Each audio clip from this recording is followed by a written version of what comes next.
30번. 하인리히 힘러는 SS의 수장이자 게슈타포의 부수장이며 홀로코스트의 설계자 중 한 명입니다.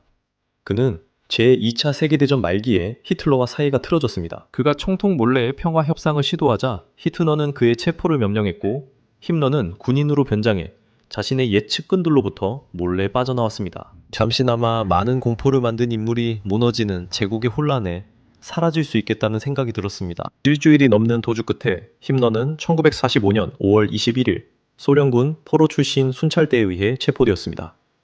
그는 영국군에 인도됐지만 힘러는 법정 밖에서 재판을 끝내기로 했습니다. 다음날 힘러는 숨긴 청산가리 알약을 삼켜 빠르지만 다행히도 고통스럽게 죽었습니다.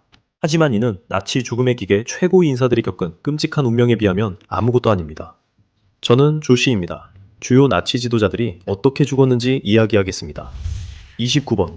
아돌프 아이히만은 홀로코스트의 핵심 인물 중 하나였고 악의 평범성이라는 말은 그를 두고 나온 표현입니다. 아이히만은 아르헨티나에서 모사드에 체포되어 이스라엘에서 재판을 받았으나 범죄에 책임을 지지 않는 태도로 유명합니다. 그는 자신이 그저 명령에 따르는 순종적인 관료일 뿐이라고 주장했지만 병명은 받아들여지지 않았고 1961년 12월 15일 사형을 선고받았습니다. 사형수로서 얼마간의 시간을 보낸 후 그는 교수대에 끌려가 1962년 5월 31일에 교수형에 처해졌습니다. 그의 시신은 화장되었고 유해는 지중해에 뿌려졌습니다. 아이히만이 자신은 단지 서류만 처리했다고 주장했다면 다음 나치는 실험복을 입고 소름 끼치도록 직접 잔혹행위를 자행했습니다. 28번입니다. 죽음의 천사로 알려진 요제프 맹겔레는 아우슈비츠 수용소에서 무고한 죄수들을 대상으로 한 끔찍한 인체 실험으로 악명이 높아졌습니다. 그는 또한 렐라인을 통해 남아메리카로 도망친 많은 나치 중 한 명이었습니다. 하지만 정의는 결국 어떤 형태로든 모두를 따라잡게 되어 있습니다. 맹겔레는 마지막 세월을 빈털터리로 편집증에 시달리며 비참하게 보냈습니다. 그는 잡힐까봐 너무 두려워서 자신의 머리카락을 씹다가 머리카락 뭉치가 장을 막을 정도였습니다. 하지만 맹겔레는 끝내 잡히지 않았습니다. 대신 1979년에 그는 수영장에서 뇌졸중을 일으켜 마비로 인해 바닥으로 가라앉았고 마지막 순간에는 공포에 질려 익사했습니다. 맹겔레만이 심판을 받은 유일한 사람은 아니었습니다. 27번째입니다. 홀로코스트의 핵심 실무 책임자 라인하르트 하이드리히는 크리스탈 나우트 기획자 중 한 명이었습니다. 그는 너무 무섭고 잔인해 히틀러가 강철 심장이라 불렀습니다. 하이드리히만큼 두려움과 증오를 받은 인물도 드물었지만 그에 걸맞게 나치 정권에서 가장 끔찍하고 고통스러운 죽음을 맞이했습니다. 두 명의 체코슬로바키아 암살자가 1942년 5월 27일 프라하 리벤에서 하이드리히를 기습했습니다. 나치에게 총을 쏘려던 시도가 실패하자 그들은 개조된 대전차 지뢰를 하이드리히의 차에 던졌습니다. 그 폭발로 인해 그의 몸은 파편으로 뒤덮였습니다. 그는 감염이 퍼지면서 일주일 동안 고통스러운 치료를 견뎌야 했습니다. 회복될 것처럼 보였던 순간 하이드리히는 쇼크에 빠졌고 혼수 상태에 빠진 뒤 6월 4일에 사망했습니다. 총통의 오른팔도 26번의 운명을 피하지 못했습니다. 루돌프 헤스도 히물러처럼 히틀러의 최측근이었지만 결국 배신을 결심했습니다. 헤스는 1923년 맥주홀 폭동 때 히틀러와 함께했고 감옥에서 나의 투쟁 집필을 도왔으며 1941년까지 부총통을 지냈습니다. 바로 그때 그는 평화 협상을 위해 스코틀랜드로 비행기를 타는 기이한 결정을 내렸습니다. 평화의 적으로 체포되고 히틀러에게 반역자로 버림받은 헤스는 이후 46년 동안 감옥에서 지내다가 1987년 93세의 나이로 세상을 떠났습니다. 그는 전기 연장선으로 멋진 새 넥타이를 만들기로 했고 나머지는 중력이 해결했습니다. 헤스는 반역자였지만 다음은 역사를 거의 다시 쓸 뻔한 교묘한 조종자였습니다. 25번 알베르트 슈페어는 엄청난 홍보력을 가진 괴물이었습니다. 그는 뛰어난 건축가였고 제국 군수장관이자 군수 생산장관이었으며 아돌프 히틀러의 절친한 친구였습니다. 그는 뉘른베르크 재판에서 자신이 무고한 인물임을 대중에게 설득함으로써 사형을 피하는 데 성공했습니다. 나치 체제에 휩쓸렸다는 그의 주장은 널리 반박되었습니다. 1966년에 감옥에서 풀려난 후 그는 자신을 음울한 국제적 유명인사로 만들었고 인터뷰를 하거나 제3제국에 대해 광범위하게 글을 썼습니다. 항상 자신을 실제보다 더 좋게 포장하며 내부에서 이야기했죠. 물론입니다. 그는 1981년 TV 인터뷰를 위해 런던에 갔다가 뇌졸중으로 9월 1일 갑자기 사망했습니다. 지금까지 악을 봤다고 생각했다면 이제 준비하세요. 다음 인물은 그 악행을 완전히 새로운 수준으로 끌어올렸습니다. 24번째 오스카르 데를레방거는 일부 사람들에게 최악의 나치라고 불렸는데 이것만으로도 정말 대단한 말입니다. 그는 최악의 정신병자이자 성적 가압자로 데를레방거 여단의 지휘관이었고 이 부대는 폭력적인 죄수들로만 구성된 징벌부대였습니다. 그와 그의 부하들은 동유럽 전역에서 끔찍한 만행을 저질렀으며 봉기를 진압하고 민간인들에게 상상할 수 없는 짓을 했습니다. 그는 전쟁이 끝난 후 도주를 시도하다가 1945년 6월 1일에 체포되어 폴란드 경비병이 운영하는 구궁소에 수감되었습니다. 흥미롭게도 데를레방거는 일주일 이내에 자연사했습니다. 사실 별명 중 하나가 바르샤바의 도살자이고 폴란드 경비병의 손에 넘어갔다면 잔인하게 구타당해 죽는 것도 그에게는 꽤 자연스러운 죽음일 것입니다. 데를레방거는 폭력적으로 죽었습니다. 다음 나치는 더 느리고 오래 지속되는 죽음을 겪습니다. 23번입니다. 요아임 폰 리벤트로프는 어두운 외교로 유럽에서 추축국들이 협력하도록 만든 사악한 외무장관이었습니다. 그는 또한 진주만 공격 이후 미국과 일본 제국 간의 전쟁을 촉진한 주요 인물 중 한 명이었습니다. 다른 나치들조차도 그를 좋아하지 않았고 멍청하고 지루하다고 여겼습니다. 그러나 그는 다른 나치들이 갖지 못한 업적이 하나 있었습니다. 리벤트로프는 전쟁 후 체포되어 1946년 10월 16일 재판에 회부되었고 사형당한 최초의 나치가 되었습니다. 니른베르크에서 교수형에 처해졌고 집행인은 미국 육군 상사 존 C. 우주였으나 집행이 훌륭하지 않았습니다. 리벤트로프의 교수형은 제대로 집행되지 않아 목이 부러지는 대신 매우 천천히 목이 졸려 죽었습니다. 그는 죽기까지 무려 14분이 걸렸습니다. 리벤트로프에게 정의는 고통스럽게 찾아왔습니다. 하지만 다음 괴물은 거의 정의를 마주하지 않았습니다. 22번 이름과는 달리 발터 푼크에게는 전혀 특별한 점이 없었습니다. 그는 제국 경제부 장관, 제국 은행 총재, 그리고 국민계몽 선전부 차관 등 여러 직책을 맡았지만 안타깝게도 단 한 번도 사형수의 2권을 쓰지 않았습니다. 뉴른베르크 재판에서 그는 자신이 홀로코스트에 기여한 모든 사실이 논의될 때 공개적으로 눈물을 흘렸고 이는 배심원들의 동정을 불러일으켰습니다. 딱 사형 대신 종신형을 받을 수 있을 정도였죠.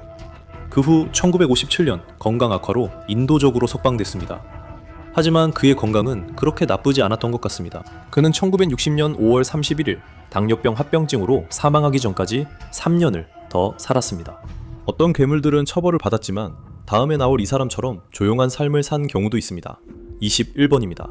재능 있는 해군 제독이자 스스로 히틀러의 열렬한 팬이라고 자처했던 칼 데니츠는 히틀러가 불타는 지옥 구덩이로 떨어진 후 사실상 히틀러의 후계자로 임명되었습니다. 솔직히 말해서 곧 등장할 괴린이 히틀러를 엄청나게 짜증나게 했기 때문이었습니다. 그래서 코수염난 악당은 괴링만 아니면 누구든 괜찮다는 심정이었죠. 데니츠는 연합군에 독일의 최종 항복을 선언한 후 니른베르크에서 전범으로 유죄 판결을 받았으며 전쟁법을 따랐다고 주장했습니다. 그는 10년형을 마치고 석방된 후 함부르크 인근 작은 마을에서 은퇴 생활을 했으며 1980년 크리스마스 이브에 89세로 심장마비로 사망했습니다. 다음 나치는 자신의 방식대로 정의를 마주하기로 결심했습니다. 20번 헤르만 괴링은 악랄한 인물이었으며 가장 강력한 나치 중 한 명이었습니다. 그의 수많은 직함 중에는 공군 최고사령관, 프로이센 수상, 독일 사냥 및 산림 총감독, 그리고 그가 원했던 어떤 직책이든 포함되어 있었습니다. 그는 전쟁이 끝날 무렵 체포되었고 뉴른베르크 재판에서 음모, 평화에 대한 범죄, 전쟁 범죄, 인도에 반한 범죄로 유죄 판결을 받았습니다. 그는 총살형을 요청했음에도 불구하고 교수형을 선고받았습니다. 처형 전날 밤에 10월 15일 그는 고통을 덜기 위해 청산가리 알약을 복용하기로 결정했고 그래서 교수대의 밧줄이 목을 조르는 느낌을 결코 느끼지 않았습니다. 다음 나치는 너무 완전히 사라져서 심지어 역사조차도 그를 찾아야 했습니다. 19번 마르핀 보르만은 이 목록에서 가장 미스터리한 사례 중 하나입니다. 우리는 보르만이 사망했고 그의 유해가 발견되었다는 것을 알고 있습니다. 하지만 가장 큰 의문은 어떻게 죽었느냐는 것입니다. 나치당 당수 실장이자 아돌프 히틀러의 개인 비서였던 그는 나치 전쟁 기계의 핵심 인물로 여겨졌습니다. 그는 체포를 피하는 데 성공했지만 1946년 뉴른베르크 재판에서 걸석 재판으로 유죄 판결을 받고 사형을 선고받았습니다. 그는 수십 년 동안 행방불명이었으나 1972년 베를린에서 유해가 발견되었고 1973년에 그의 것으로 확인되었습니다. 가장 가능성 높은 설명은 유죄 판결을 받은 나치가 가장 좋아했던 시기 보조제인 청산가리를 섭취했다는 것입니다. 다음, 괴물의 심판은 잔인하고 개인적일 것입니다. 18번 로돌프 헤스는 루돌프 헤스와 다릅니다. 그는 아우슈비츠 지휘관으로 거기서 100만 명 이상이 학살당했습니다. 1946년에 가짜 신분으로 사라지려 했던 루돌프 헤스는 영국군에 의해 체포되어 폴란드로 송환되었고 그곳에서 살인죄로 재판을 받아 1947년에 결국 사형을 선고받았습니다. 많은 나치들처럼 루돌프 헤스도 자신의 범죄에 대한 책임을 회피하려 했습니다. 하지만 이상하게도 그를 무너뜨린 것은 감옥에서 폴란드인들이 자신을 친절하고 인간적으로 대했던 것이었습니다. 그리고 나서야 처형을 나흘 앞둔 시점에서 그는 자신의 범죄가 얼마나 끔찍하고 엄청난지 깨닫게 되었고 자신의 목숨으로 죗값을 치러야 한다는 것을 인정했습니다. 그는 자신이 운영했던 잔혹한 수용소의 생존자 등 100명 앞에서 특별 제작된 교수대에서 처형당했습니다. 지금까지 잔혹함을 봤다고 생각했다면 다음 이야기는 그 수준을 한 단계 더 끌어올립니다. 17번째입니다. 역사학자 마이클 앨런이 역대 최악의 조직에서 가장 사악한 인물이라고 묘사한 사람입니다. 오딜로 글로보치닉은 라인하르트 작전의 핵심 인물로 폴란드 유대인 조직적 학살인 홀로코스트의 가장 치명적인 시기를 주도했습니다. 만약 당신이 악당 대회를 하고 있는데 상대가 오딜로 글로보치닉이라면 그냥 포기하는 게 좋을 겁니다. 나치 정권이 무너졌을 때 그는 도망쳤지만 1945년 5월 31일 오스트리아에서 영국 기병대에게 붙잡혔습니다. 그는 자신의 죄가 얼마나 중대한지 알았기 때문에 이 상황에서 살아나갈 가능성이 전혀 없다는 것을 알고 있었습니다. 하지만 그는 청산가리 캡슐을 가지고 있었고 그것이 더 나은 선택이라고 판단했습니다. 오딜로가 지옥에 갔을지 궁금하시다면 그의 시신을 교회 묘지에 묻으려 했지만 신부들은 밖에 묻으라고 했습니다. 신부는 그 시신이 성지에 묻히는 것을 원하지 않았습니다. 그게 나쁘다고 생각하나요? 이제 계획된 공포가 여러분을 소름 돋게 할 것입니다. 16번 파울 블로벨은 두 가지 끔찍한 악명으로 유명한 이동학살부대 지휘관이었습니다. 그는 제2차 세계대전 최대 규모의 단일 학살인 키예프의 바비아르 학살을 주도했습니다. 그리고 그는 죄수들을 처형하는 데 사용된 이동식 가스실인 이른바 가스밴을 처음 도입했습니다. 그는 재판에서 직접 1만 명의 살인을 자백했는데 이는 아마도 미국 역사상 모든 연쇄 살인범을 합친 것보다 더 끔찍한 수치입니다. 그는 1947년과 1948년에 열린 아인자츠 그루펜 재판에서 이러한 모든 범죄와 홀로코스트 증거를 은폐하려 한 시도에 대해 유죄 판결을 받았습니다. 1951년 그는 침울한 표정으로 감옥 교수대로 이끌려갔고 그곳에서 짧은 낙하 끝에 목이 매달려 최후를 맞았습니다. 수천 명의 희생자가 비교하면 훨씬 자비롭고 존엄한 죽음이었지만 끔찍함은 점점 심해집니다. 다음 살인자는 잔혹함을 공포의 예술로 만듭니다. 15번째입니다. 역사상 가장 냉혹한 살인자 중 한 명으로 10만 명이 넘는 희생자를 냈습니다. 프리드리 예키는 나치가 점령한 소련 지역에 공포를 남긴 조직적인 학살을 자행했습니다. 그의 살인집에는 많은 생명을 파괴했고 방법도 매우 체계적이었습니다. 그는 하루에 2만 5천 명의 죄수가 연이어 처형되는 모습을 감정의 흔들림 하나 없이 지켜본 날도 있었습니다. 1945년 4월 그가 러시아군에게 붙잡혀 라트비아로 끌려가 혹독한 신문을 받을 때 그를 위해 눈물을 흘리는 사람은 아무도 없었습니다. 이는 아마도 그들이 그를 죽도록 고문했다는 뜻일 겁니다. 우리는 이에 대해 안타깝게 여기지 않습니다. 그는 2월 3일 군사재판에 회부되어 유죄 판결을 받았고 그날 오후 4천 명의 환호하는 군중 앞에서 교수형에 처해졌습니다. 모든 괴물들이 즉시 그 소식을 들은 것은 아니었습니다. 14번 조계의 잔혹한 절멸 수용소 소비보르와 트레블링카의 지휘관이었던 전직 경찰 프란츠 슈탄글은 그의 전과 기록에 100만 명이 넘는 인명을 올려놓았습니다. 강제 수용소를 운영하기 전에 그는 친위대 장교였으며 더 넓은 우생화 프로그램의 일환으로 장애인을 살해하는 나치의 아크치온 T사 작전에 참여했습니다. 전쟁이 끝난 후 그는 렐라인을 이용해 브라질로 도망쳤고 1967년에 체포될 때까지 폭스바겐 두 브라질에서 일했습니다. 그는 자신의 끔찍한 범죄에 대해 단 한 번도 책임을 인정하지 않았으며 당시 독일법에 따라 행동했다고 주장했습니다.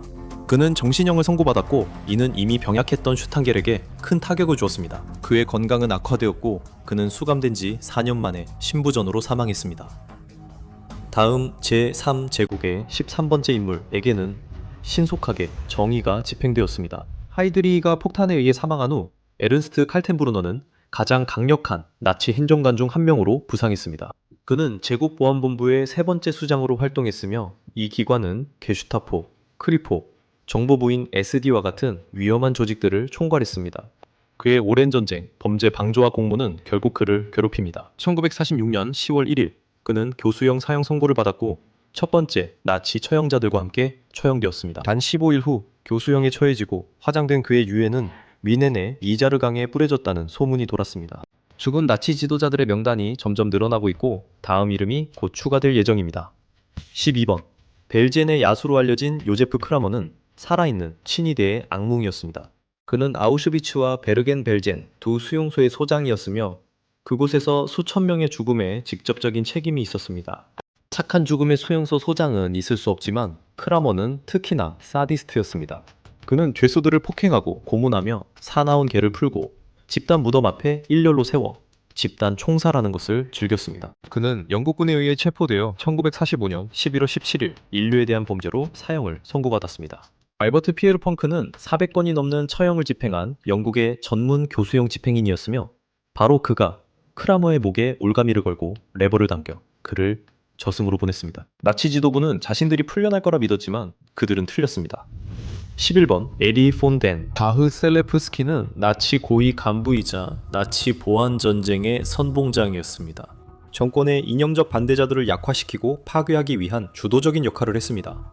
그는 1944년 바르샤바 봉기를 진압하며 수천 명의 민간인을 학살했습니다. 그리고 잔인한 아이러니는 그는 느른베르크에서 재판조차 받지 않았다는 점입니다. 하지만 그렇다고 해서 그가 영원히 정의를 피할 수 있었던 것은 아니었습니다. 그는 1961년 폭력적인 에른스트 위 숙청, 즉 장검의 밤에서의 역할로 체포되어 재판을 받았습니다. 그는 1933년에 여러 공산주의자를 살해한 혐의로 다음 해에 다시 기소되었습니다. 그는 종신형을 선고받았고 1972년에 병으로 사망했습니다. 일부 나치들은 시간이 자신들을 지켜줄 거라 믿었지만 다음 인물은 밧줄이 기다려주지 않으며 예비용 밧줄도 있다는 사실을 깨달았습니다. 10번 비레름 카이텔은 너무나도 교활한 인물이어서 히틀러 자신을 제외한 모든 최고위 나치들이 그를 싫어했습니다. 그리고 그것도 오직 이 군사 지휘관이 히틀러의 열렬한 추종자로 유명했기 때문입니다. 그는 히틀러를 대신해 수많은 잔혹한 전쟁 범죄를 명령했으며 전쟁이 끝났을 때 그를 기다리고 있던 것은 무거운 대가였습니다. 카이텔은 1946년 교수형을 집행한 무능한 팀 때문에 가장 잔혹한 죽음을 경험했습니다. 그와 다른 죄수들이 떨어진 함정문이 너무 작아서 그는 떨어지면서 머리를 부딪혔고 이로 인해 낙하의 탄력이 사라졌습니다. 그 결과 그는 결국 죽기 전까지 24분 동안 고통스러운 경련을 겪었습니다. 다음, 나치는 최후를 맞이했지만 그의 시신은 아무도 어디에 있는지 모릅니다. 9번입니다. 죽음의 의사이자 마우트하우젠의 도살자로 알려진 아리베르트 하임은 요제프 맹겔레보다 덜 알려져 있지만 그만큼 폭력적이고 사디스트였을지도 모릅니다. 그는 마우트하우젠 강제 수용소에서 인체 실험을 자행했으며 마취제 없이 생체 해부와 절단을 시행하고 희생자들에게 휘발유를 주사했으며 심지어 스톱워치로 그들의 죽음을 측정하기도 했습니다. 그는 자신의 비틀린 쾌락을 위해 그런 짓을 저질렀습니다. 그는 뉴른베르크 재판을 받는 대신 이집트 카이로로 도망쳐 이슬람교로 개종했고 이후 타리크 파리드 후세인으로 불렸습니다. 많은 사망 원인이 여전히 불분명하지만 독일 법원은 2012년에 하임이 1992년에 원인 불명으로 사망했다고 확인했습니다. 그의 아들에 따르면 하임은 이름 없는 무덤에 묻혀 수사관들이 유해를 찾아 DNA 검사를 할 수 없다고 합니다. 이제 자신이 두려움에 떨게 했던 사람들에게 죽임을 당한 인물에 대해 이야기하겠습니다. 8번 크리스티안 비르트는 잔혹한 크리스티안으로 불릴 만큼 사악하고 증오받는 인물이었습니다. 그는 동료 장교들 사이에서도 장애인 집단 안락사와 라인하르트 작전에서 나치가 인종적으로 원치 않았던 사람들을 살해하는 일에 충격적일 만큼 기쁜 마음으로 열정을 쏟았습니다. 그는 특히 유고슬라비아 전역에서 공포의 존재였기 때문에 유고슬라비아인들에 의해 최후를 맞이한 것은 어쩌면 당연한 일이었습니다. 1944년 5월 26일 그는 군사 임무로 오픈카를 타고 이동하던 중 유고슬라비아 파르피잔들에게 총격을 받아 그의 공포 통치는 끝이 났습니다. 이제 완전히 이 목록은 점점 더 어두워지고 있으며 다음 인물은 이곳에 속한 몇 안 되는 여성 중 한 명입니다. 7번 드문 여성입니다. 고위 나치였던 마리아 만델은 아우슈비츠, 리히텐베르크 그리고 라벤스부르크에서 또 다른 특히 잔인하고 폭력적인 강제 수용소 간부였습니다. 그녀는 죄수들을 직접 때려 죽인 것으로 악명이 높았고 이를 죄수 훈육을 위한 의무라고 변명했습니다. 체포된 후 그녀는 약 50만 명의 죄수 사망에 공범으로 간주되었습니다. 자비를 호소했음에도 불구하고 그녀는 교수형 사형을 선고받았고 1948년 1월 24일에 집행되었습니다. 만델은 자신의 잔혹함에 대한 대가를 치렀습니다. 다음 인물은 완전히 처벌을 피했습니다. 6번입니다. 오이겐 피셔는 열렬한 나치 사상가이자 카이저 비레름 인류학, 인간 유전학 및 우생학 연구소의 소장이었습니다. 그의 아리안 우월 인종 이론은 히틀러의 주요 철학적 영감이었으며 유사 과학 연구는 나치 우생학에 큰 영향을 주었습니다. 피셔의 모든 행동에서 홀로코스트의 기원이 드러납니다. 그는 나치 당원이었지만 자신이 한 일에 대해 처벌받지 않았습니다. 1967년에 자연사로 93세의 나이로 세상을 떠났습니다. 이제 SS의 토대를 마련하는 데 도움을 주었지만 그것이 성장하는 모습을 보지 못한 사람에 대해 이야기하겠습니다. 5번입니다. 여러분은 아마 율리우스 슈레크에 대해 들어본 적이 없을 겁니다. 하지만 그는 히틀러가 가장 아끼던 인물 중 한 명이었습니다. 슈레크는 제1차 세계대전 참전 용사로 아돌프가 우익 준 군사조직 활동을 하던 초기 지지자였습니다. 그 후 그는 돌격대, 즉 SA의 일원이 되었고 이어서 최초의 SS 지도자가 되었습니다. 또한 그는 히틀러의 개인 운전사였으며 히틀러가 진정한 친구로 여겼던 사람이기도 했습니다. 그는 1936년에 뇌수막염에 걸려 5월 16일에 사망했습니다. 그가 없었다면 SS가 결국 지금의 모습이 되었을지 누가 알 수 있을까요? 제3제국에서는 배신이 단순히 경력을 끝내는 것으로 끝나지 않았고 다음 인물은 이를 뼈저리게 깨닫게 됩니다. 4번 카를 오토. 코흐는 선구적인 강제수용소 지휘관이었으며 부엔발트, 자세나우젠, 마이다네크에서 초기에 중요한 역할을 했습니다. 그는 똑같이 사디스트였던 아내 일제와 함께 그곳에서 활동했습니다. 하지만 코흐를 처벌하려 한 것은 연합군이 아니라 나치였습니다. 그들은 코흐가 부엔발트 수용소의 수감자들에게서 훔친 막대한 양의 전리품을 횡령한 사실을 밝혀냈습니다. 문제는 그가 무고한 사람들의 것을 훔쳐서가 아니라 국가에 몫을 주지 않고 국가로부터 훔쳤다는 점이었습니다. 그는 상관들에 체포되어 횡령과 범죄 은폐를 위해 3명의 수감자를 살해한 혐의로 유죄 판결을 받았습니다. 1945년 4월 5일 그는 자신의 정부에 의해 총살형으로 처형되었습니다. 부엔발트 수용소는 일주일 후 미군에 의해 해방되었습니다. 3번 아몬. 구트는 영화 쉰들러 리스트에서 주요 악당 역할을 맡아 레이 파인즈가 연기한 덕분에 대중들 사이에서 악령 높은 강제 수용소 소장 중 한 명이었습니다. 그는 직접적으로 정확한 수는 알 수 없으나 상당수의 사람들을 살해, 불구, 고문했다는 혐의로 유죄 판결을 받았습니다. 그는 크라쿠프 플라쇼프 강제 수용소를 철권 통치한 뒤 크라쿠프에서 재판을 받고 1946년 9월 13일에 교수형에 처해졌으며 이후 시신은 불태워지고 유해는 비스와 강에 뿌려졌습니다. 다음 죽음은 더욱 상징적이었습니다. 2번째, 요제프 괴벨스는 진정한 나치 신봉자로 말 그대로 마지막 순간까지 히틀러와 함께했던 인물이었습니다. 괴벨스는 선전의 달인이었으며 그의 거짓말은 독일 국민들 사이에 인종적 징후를 불러일으켰고 전쟁의 명분을 만드는 데 일조했습니다. 하지만 히틀러가 죽었을 때 그에 대한 이야기는 잠시 후에 이어집니다. 곧 괴벨스는 세상에 홀로 남겨졌습니다.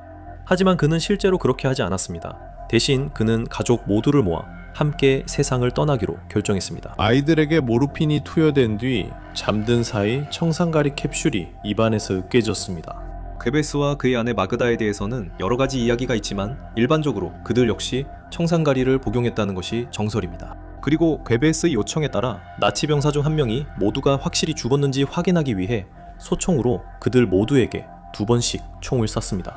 하지만 아직 음미할 죽음이 하나 더 있습니다. 바로 1번입니다.